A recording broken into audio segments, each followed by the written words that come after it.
شاكرا إياها على أن جمعتنا لهذا الحفل الطيب. فشكرا لك سيدتي على هذا المبادرة الطيبة الحسنة. ولا يفوتني كذلك الشكر الأستاذ محمد علوي الأستاذ القدير الذي لطالما حرص على بث الثقافة والوعي في هذا المجتمع الطيب. ولا يفوتني كذلك شكر صديقي الشاعر القاص عبد المجيد محبوب الذي حرص كذلك على أن يتم هذا الملتقى.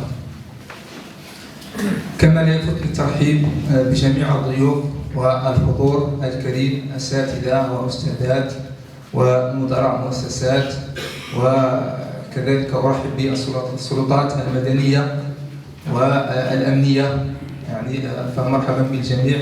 أمام هذه الوجوه الطيبة، أمام أساتذتي، فالإنسان يجلس أو يقف خجلا، ولكن المهم الإنسان أن يعترف بجميل الأساتذة الكرام. نسأل الله تعالى أن يجعل سعيهم وتعليمهم لنا في ميزان حسناتهم ليوم لا ينفع إلا الحسنات.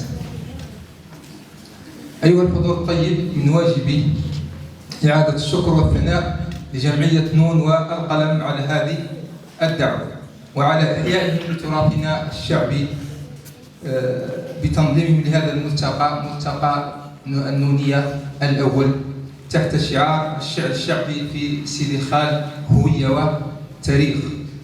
ولذلك وسمت مداخلتي بدور الشعر الشعبي في الحفاظ على التراث.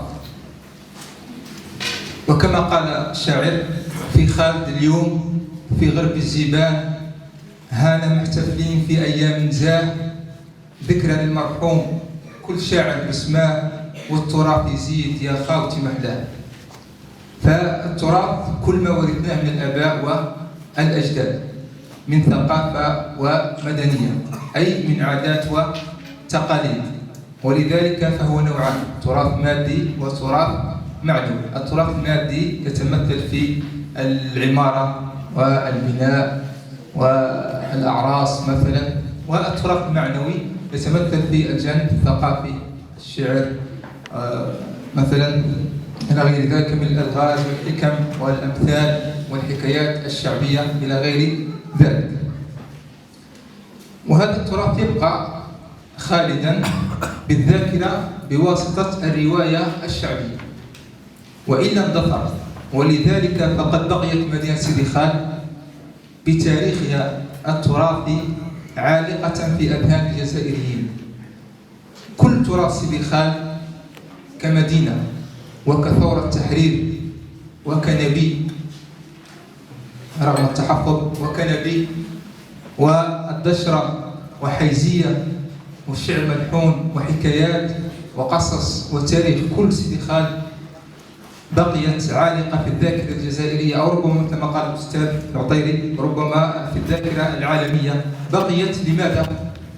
وبماذا بقيت وحفظت بفعل الشعراء محمد بن قيطون وبن يوسف وبن عزوز وشيخ سماتي قاسم حاز الله وكبوط الزعيم وحويلي مزروع والصالح القدري وراب